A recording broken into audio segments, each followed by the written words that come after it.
everybody. This is Shad Sullivan coming to you from the headwaters of Bitter Creek, Archer County, North Texas. We have to talk. State officials will be assisting to help identify potential alternative markets if a producer is unable to move animals, and if necessary, advise and assist on depopulation and disposal methods. Ladies and gentlemen, we are plowing under vegetable crops from coast to coast. We are euthanizing millions of chickens. We are aborting sows and burying feeder pigs. We are dumping milk by the hundreds of thousands of gallons, and now they are preparing us to depopulate the fat cattle ready to harvest because of a bottleneck created by the effects of COVID. This thing hasn't been created by COVID, but the effects of COVID and the logistics therein. We are in trouble. Our food supply is in trouble, and I am appealing to producers and consumers across the nation to start calling. Yesterday, the first shipment of imported beef from the country of Namibia hit the shores of the United States of America.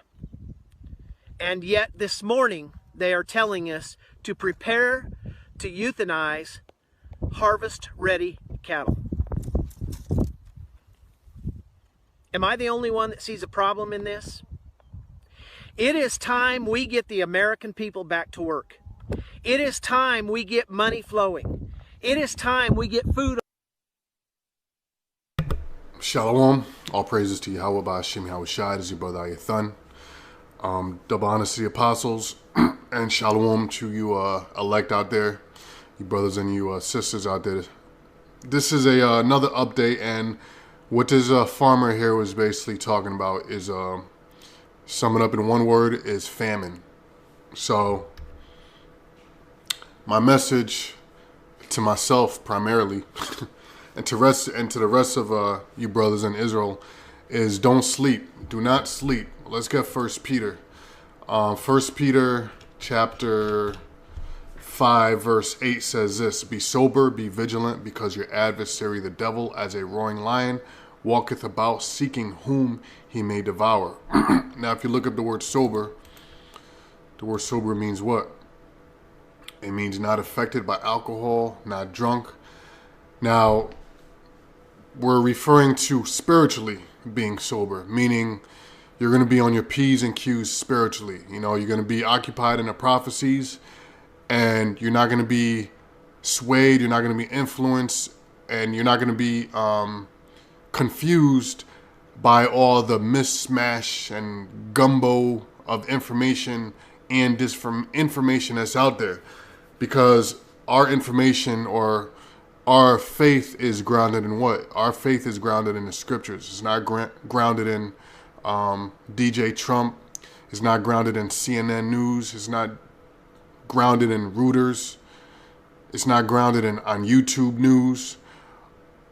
Our knowledge is grounded in the spirit of Yahweh Shai, which is the scriptures. So we know by the scriptures say what? That the contractions will come as a woman.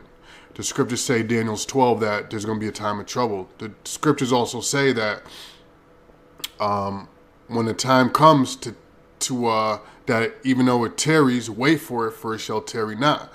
So basically, when shit starts crumbling, it's going to hit the fan, and it's going to be like a domino effect. I mean, through the Spirit of the Lord, we've been saying this for the longest. And now, the time of Jacob's trouble is finally here. Whether you believe it or not, because in the news, they're going to say, you know, depending on what state you're in, you can open May 1st, you can reopen May 20th. So people are getting their hopes up and this and that. But be sober. Don't be like the rest of these people out here. Like the scriptures say, they drunken, you know. They drunk and they stagger from drunkenness. The scriptures also speak about the gross darkness. These people out here are in gross darkness. They have no knowledge of Yahweh, Yahushai. They have no knowledge of the scriptures. They have no knowledge of the prophecies. And if they do, the majority of them out there, are believing in lies that have been taught to them. So basically, man, in these days, the spirit of Yahweh, Ba'ashem Yahushai, has to be with you, meaning you got to know those names, meaning you got to pray to those names. All right, now I'm going to go through a couple scriptures and a couple of, because I'll put the link in the description for this video. But every video, man, I fact check. So I fact checked everything he was saying, and everything he's saying is true. You know, so if you thought we had a little bit of time left, you know, as the scriptures say, it's going to come like a woman in travail. And the scriptures say that once it comes, it's not going to tarry. In other words, things are going to move fast. We know that this is just kind of scratching the surface where we're at now. This is just the beginning of a long road of chaos, of tears, of sadness, of famine, of death. All right, so let's get into the scriptures. I'm gonna get rid of this tab here, and let me jump here. So check this out. Number one, this is from this month, April 10th, and I don't know if you brothers and sisters have noticed, but me myself, I have noticed that the last 2 weeks going into the supermarkets, I noticed that from when this whole COVID-19 thing started until now, I've noticed that shelves have not been restocking. You know, I walk into the supermarket, I mean, it's big change. These ones that sell bulk, like BJ's and Costco's, and they're always stacked to the brim with products. And I'm noticing that the products are disappearing, but they're not coming back. So that leads a thinking mind to believe that, look, well, if that's happening, that must mean that there's no trucks bringing in supplies, you know? So then you start going on Google and you start looking up the information. So here enough, right here, there's already a shortage of big truck drivers, and the pandemic may make it worse. And because of this COVID-19, a lot of truck drivers have been ordered to stay home, you know, because they're making everybody work from home now. Truck drivers can't work from home, so they just got to stay home, which means there's not supplies coming into the supermarkets, meaning whatever they had since this whole COVID-19 thing started, whatever they had is whatever they have until it runs out. And so I've been noticing that shelves have been getting empty. I don't know if anybody else is noticing it, but I noticed that they're not being restocked, you know? So as you can see here, that there's already a shortage of big trucks. And as the scriptures say, that the grinding shall cease. In the scriptures, it says the grinding shall cease. So that represents the job market. Truck driving is part of the job market. So the job market is dwindling. That means there will be less and less truck drivers on the roads. Okay. And then I fact checked what this farmer that we just watched was talking about. And sure enough, these are within 24 hours. Today is April 28th, 2020. And this was 1 hour ago, 17 hours ago, 13 hours ago. This is within an hour that farmers are being forced to euthanize livestock. So euthanize means to put them to death. Okay, because somewhere down here, one of these articles on a search I read, it said that one of the favorite methods of euthanizing livestock is a gunshot to the head. You know, gunshot to the head will euthanize livestock. Then they got to bury the corpses. But here it is. You have food shortages. You have homeless people dying. You know, homeless people that have nothing to eat. You got homeless shelters that need food. You got people in their homes that are starving. But yet, they're euthanizing. They're being ordered to euthanize thousands and thousands of crops. Look at this. 61,000 chickens were euthanized as demand. So they're being ordered by the powers that be, the FDA and the other powers that be, to get rid of the food. Which means what? Which means a famine is being forced. The Most High is preparing a famine. Okay? And as us, and you also, if you're listening, all right? But as us, mainly the prophets, the Most High refers to them as what? the watchman. We bring that out in Habakkuk all the time. I will stand upon my tower. Stand upon the tower means what? We are consistently watching out for the prophecies and to warn the people, to warn the flock. Okay, to warn the flock, the sheep of Yahweh Ba'ashem Yahushai. So now you have seen there is a famine coming, and according to what I've read, in this video that I didn't play to the end, but they said that the famine may come, or this shortage of meat may come as soon as the end of this week. So in the next coming weeks, prepare, brothers and sisters. Prepare. So this is just a warning from the spirit of Yahweh Yahushai. All right. So we know this is planned because, as another thing he said is that meat is coming in from Namibia. Now I looked that up too, and that is true. Now Namibia is South Africa.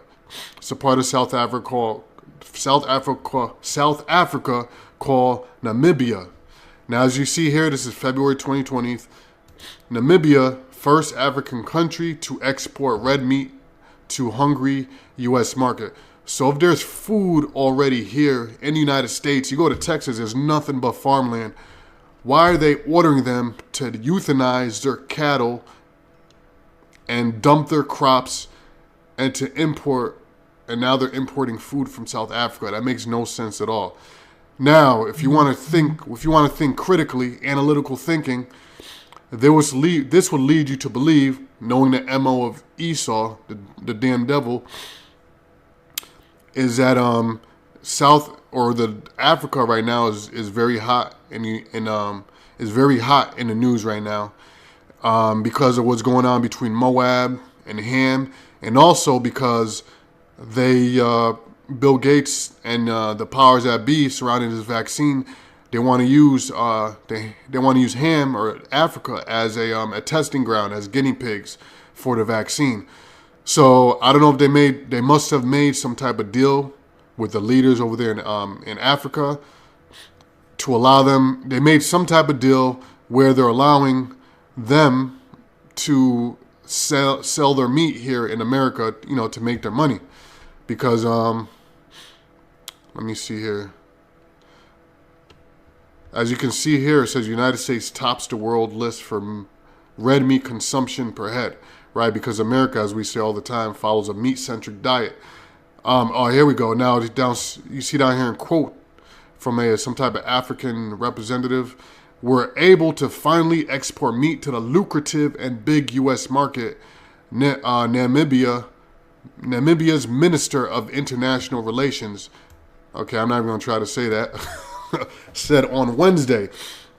So this shows you basically that they jumped at this opportunity because America is that golden city. They jumped at the opportunity to sell here in America. Now I got a scripture here. Let me see if I can find it. And this is why the United States is able to just has so much power to where countries are just jumping, to sell their food here, even if it means sacrificing citizens of their own country. Now, this is Jeremiah 27. I'm going to read verse 8. Now, remember, this is modern-day Babylon, okay? And just like ancient Babylon, the Most High gave basically the whole entire world, and he spake to Nebuchadnezzar through the words of Daniel. He told him all the trees of the forest, meaning the people, all the nations, are going to fold under you. And it's the same thing in modern-day Babylon. Modern-day Babylon has the power to cut off nations. Now, verse 8 says, and it shall come to pass that the nation and kingdom which will not serve the same Nebuchadnezzar, the king of Babylon, and that will not put their neck under the yoke of the king of Babylon, that nation will I punish, save the Lord, with the sword, and with famine, and with pestilence, until I have consumed them by his hand. Pursuant to Job 9:24, the earth is given into the hand of the wicked. The Most High has afforded and allowed America, given them the power, the elites of America, give them the power to have all the other nations of the world in fear of them. All the other nations, all the beasts, all the people of the world in subjection under the king of Babylon, which are the international ruling bankers. So they're able to control narratives. They're able to control global and worldwide operations and concerted operations, meaning all the heads of these different leaders have agreed to follow through with this plan. Okay, because believe it, you best believe they're all in on this plan, because they're all forming this new world order together. Remember, Nimrod and the Tower of Babel was all nations that formed together to form that. Okay, same thing today. No different. So they're all working together to bring on this, to introduce the world, or to bring them into the new world order. Okay. So this shit right here ain't right. They're destroying all the crops and the livestock here in America, but then they're importing meat. And what the spirits tell me is that this meat is going to be very expensive, to the point to where only the only citizens here in America with a lot of money are going to be able to afford it.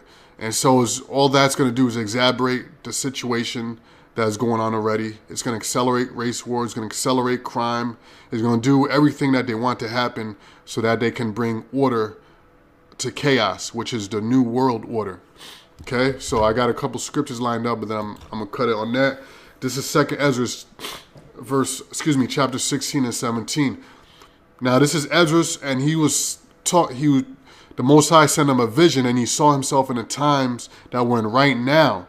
Okay, the peak. We haven't reached the peak yet. We're accelerating quickly towards the peak, but right now we're at the beginning of the curve. We haven't even hit the peak yet. So verse 17 says, woe is me, who will deliver me in those days? The beginning of sorrows and great mournings, the beginning of famine and great death. The beginning of wars, okay? Because best believe this is going to lead into a world war. Because as you get closer and closer to this thing, this new world order actually being a reality, then you're going to have the different kings of the world. They're going to start getting high-minded. They're going to start getting confident. And once you reach the end goal, they're going to start getting to cutthroat mode, where they're going to start cutthroating each other, and this is going to eventually start a war. The Most High is going to put that thought in their heads to go to war. World War III. Famine and great death, the beginning of wars, and the power shall stand in great fear. The beginning of evils, what shall I do when these evils shall come? Verse 19, behold, famine and plague, tribulation and anguish are sent as scourges for amendment. Verse 20, and we see this right now. For all these things, they shall not turn from their wickedness, nor be mindful of the scourges. So in other words, they're still going to say, well, the COVID-19 has affected the economy, and because all the workers had to stay home and are sick, they couldn't keep up with the livestock on the farm, so they were going bad and we had to dump them all. They're still going to fall for these weak stories, these weak alibis, instead of snapping out of the damn spell and saying, hey, maybe this is coming from the Most High. Maybe we need to change the shit that we're doing because the Most High is sending scourges upon us. No, they're not. Like the scriptures say, they will not be mindful of the scourges. The scriptures also say that's going to be just like in the days of Noah. They're still going to be doing the regular, everyday BS. Okay? But the scriptures also say that then it shall be known who are my chosen. Okay? So, hey, brothers and sisters, hang on. All of this that we've been doing is going to be worth it. All right? Let's see what I got here. Verse Amos 8:11. Behold, the days cometh, say the Lord, that I will send a famine of the land, not a famine of bread, nor thirst for water, but of the hearing of the words of Yahweh Ba'ashem Yahushai. So at the same time, while there was a famine for bread, for actual food, there's going to be a famine of the word. Okay, which a famine of the word is going to be worse than a famine of the food. Because the word actually gives you hope, and that gives you salvation, and gives you a foundation for you to stand on. These people have no foundation. Their foundation is the U.S. job market, is the economy, is DJ Trump. That's their foundation, okay, which is no foundation at all. The scriptures say that the fashion of this world fadeth away, and is fading away right now. These are all temporal things. Okay, Yahweh Shai is eternal. So therefore, if you believe on them, you will have eternal life. So there's nothing to worry about. Matthew 24, Yahweh Shai said this. Okay, when the disciples asked him when they will know he will be coming back, he said, well, for nation shall rise against nation and kingdom against kingdom, and there shall be famines and pestilences and earthquakes in diverse places. Okay. So anyway, with that, brothers, I'm actually on a plantation, so I can't make this long. I'm gonna cut it right here, and I hope this was edifying. Matter of fact, let me see if I read this. I might be able to squeeze this in. Okay, I read this already. Yeah, brothers. So with that, on to the next one. Shalom. All praises to Yahweh, Ba'ashem Yahweh Shai. Shalom. Stay strong. Shalom.